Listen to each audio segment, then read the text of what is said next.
nasa mga 90% na yung mga hinog na palay dito sa palayan natin. So hindi na to abutin ng iurong ko ng isang araw para kasi dilaw na yun na yung mga palay ngayon.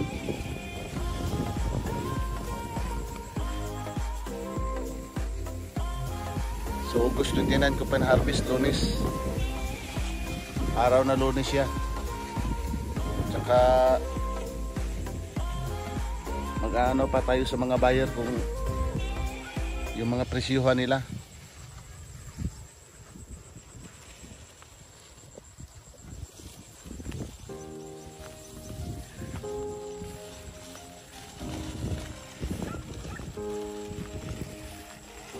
Nadali siyang nahinog kasi init yung panahon.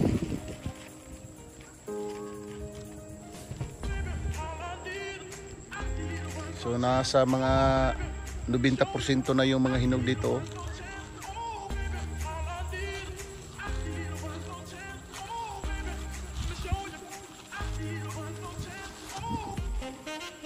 So yung mga buyer, may natanggap akong presyuhan sa kanila. Tumatawag sila sa akin. Yung bilihan nila dito pag maramihan, pag marami yung volume yung palay mo, 20 pesos per kilo yung bili nila. Pero yung iba, umahabol pa kasi nagmahal yung mga bigas dito ngayon. Hindi lang dito sa aming area, sa Mindanao, pati buong Pilipinas nagmahal yata. Kasi yung nakaraang buwan, dalawang bagyo, malalaking bagyo yung napinsala sa Luzon. Grabing pinsala yun sa Luzon. Sunod-sunod yung dalawang bagyo. Malalakas. Kaya so kulang yung mga bigas doon sa Luzon area.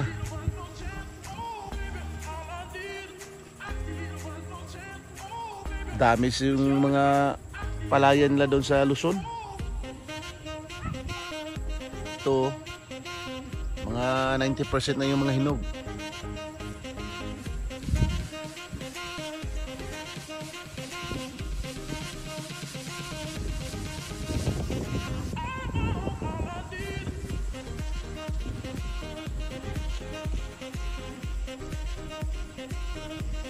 Baka makahabol to ng 25 pesos per kilo. Sana naman makahabol ng 25 para minhawa naman yung mga magsasaka sa mga presyuhan.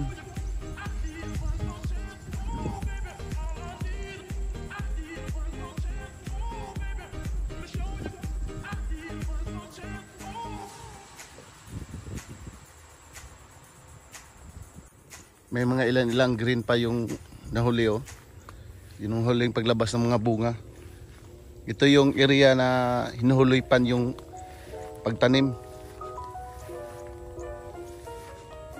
Kasi ditong bandang ito, bandang area sa baba, pag malakas yung tubig, aapaw yung tubig dito. Para yung iba nalalanta, yung iba kinakain ng mga kuhol. Kaya hinuhuloy pan ko. Pero yung paglabas ng bunga, mahuhuli talaga. Hindi mo maiiwasan yung mga paglabas ng mga bunga dito. Pero okay lang ma-delayed to. Iiwanan ko na lang to kasi pag-aantayin po mo ito yung nahuhuli. Tapos yung marami yung mga hinog na, mas maantala yung pag-harvest mo. So ito na lang, ipa-delayed ko ng pag-ani. Siguro konti lang to, mga aabot siguro to ng mga 10 sako lang siguro to. Itong area ito, yung mahuhuli. Hindi na to makahabol kasi yung iba yellow na. Ito green pa yung mga butil niya. Pero okay lang. Kasi yung maramihan talaga, hinog na yung maramihan.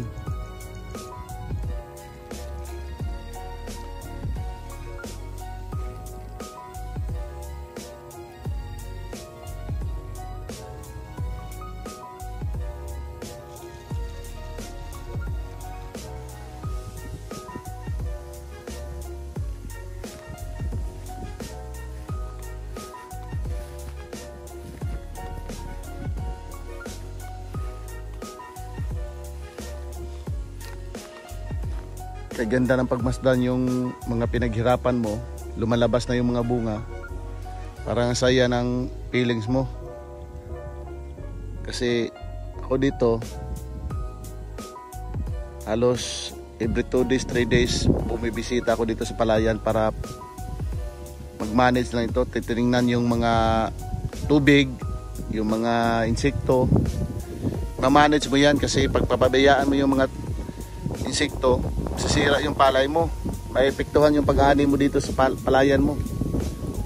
So dapat tingin-tingin sa mga palay para kung mayroon mang mga insekto o mga sakit, magapan mo kaagad.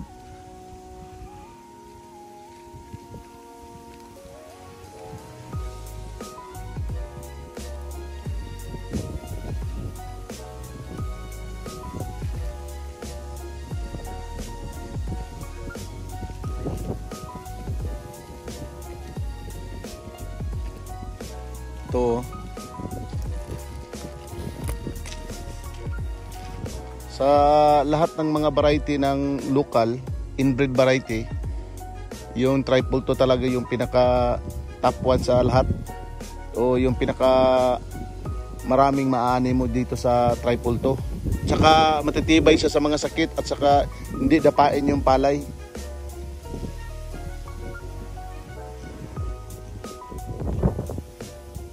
Tsaka yung advice ko dito sa mga ibang gustong magtanim ng palay, wag mo masyadong damihan ng magbigay ng abonong urea. Kung mag-abono ka man ng urea, hindi lang i-ano mo sa sagad mo talaga sa ano niya, para hindi mo madadapa yung mga palay mo pag panahon ng malalakas na hangin. Ito, nagbigay ako ng urea dito sa 3 hektarya. Mga 5 sako lang, 4 na sako. Isang applyan lang ng urea. Hindi na ako nag-apply ng first at saka third. Yung sa pangalawang application na ako nagbigay ng urea. Nagmix ako ng 1620. Yung 1620 hinalo ko sa urea. Yung urea 4 na sako. Yung 1620 6. So minix ko siya. Tiningnan ko yung mga palay. Dati may nakahiga yung mga palay. Dumadapa yung mga palay ko dito. Kasi nagbibigay ako ng maraming urea. Yun lang sa ano ko, sa aking experience. Kasi yung urea importante din, pero wag mo masyadong ibigay ng urea marami sa palay talaga. Kahit dito, kahit isang puno hindi dumadapa. Eh, mahangin naman ngayon dito sa amin. Oh, hindi dumadapa yung mga palay.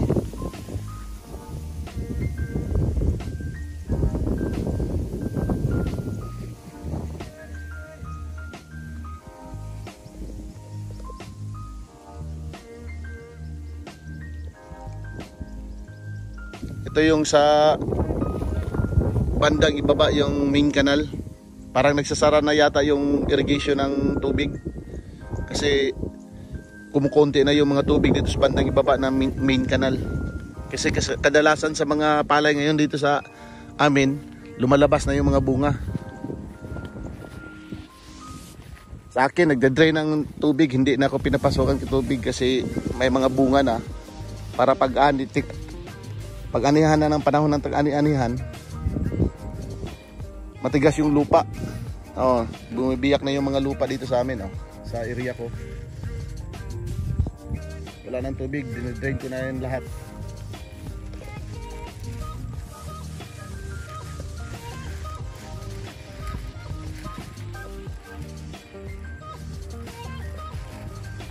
Yung mga variety ng inbred, maraming variety, iba't ibang klaseng variety.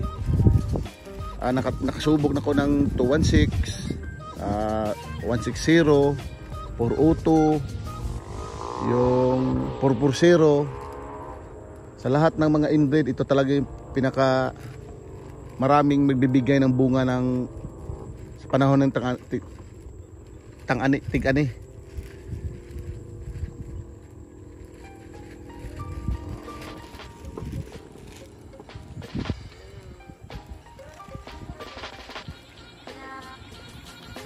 Tingnan mo yung bunga ng mga talay, oh. Triple to.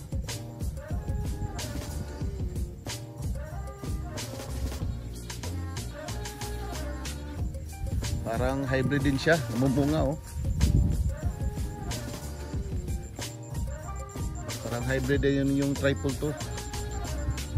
Pag maano mo talaga sa application at saka yung water maintenance mo, tapos walang insekto, maganda talaga yung labas ng bunga ng triple to.